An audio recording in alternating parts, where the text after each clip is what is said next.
In 2010, a situation happened involving Suge Knight, and this was in the lawsuit as well.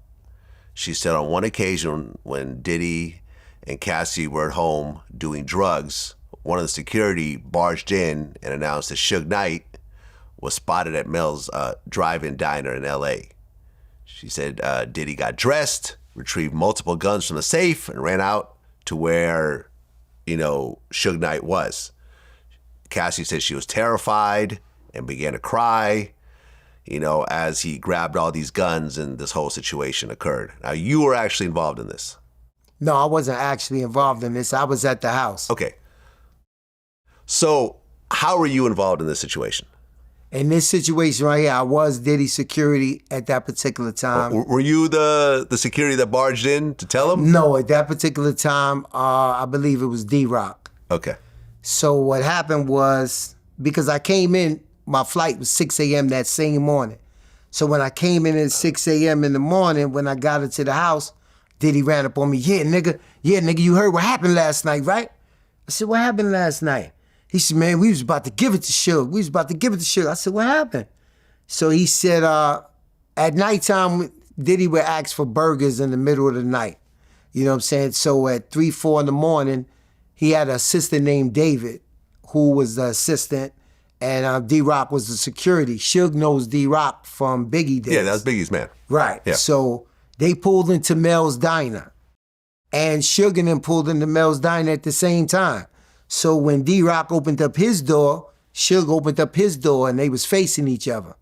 And Suge looked at him and said, what the fuck you doing out here? And D-Rock said, I'm working. What you think I'm doing out here? Meanwhile, the assistant slid off to the side, and he called Puff. I said, yo, D-Rock and them got a problem. He said, what's the problem? He said, Suge and them is here at the Mel's Diner. So Mel's Diner is about 5 minutes straight down in Beverly Hills from the house. So Puff gathers up the things that he got to gather up, and he pulls up. He comes in the black Cadillac, and he told D-Rock, and this is what D-Rock told me exactly. He said, man, we couldn't let nothing happen to Puff. He said, yo, we ran into Suge last night. He said, after me and Suge had a couple of words, he said, a couple of dudes pulled up in cars.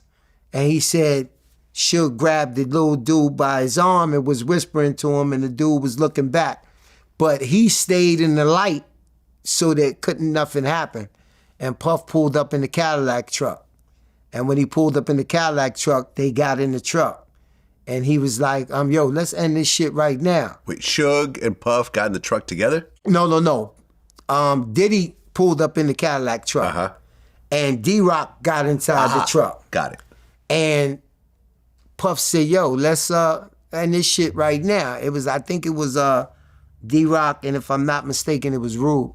And he said, yo, let's end this shit right now. And they was like, yo, you can't end this shit right now. What we gonna do without you? Let's just go home. You know what I'm saying? And then some girls pulled up to the truck because they still didn't know who that was in the Cadillac truck.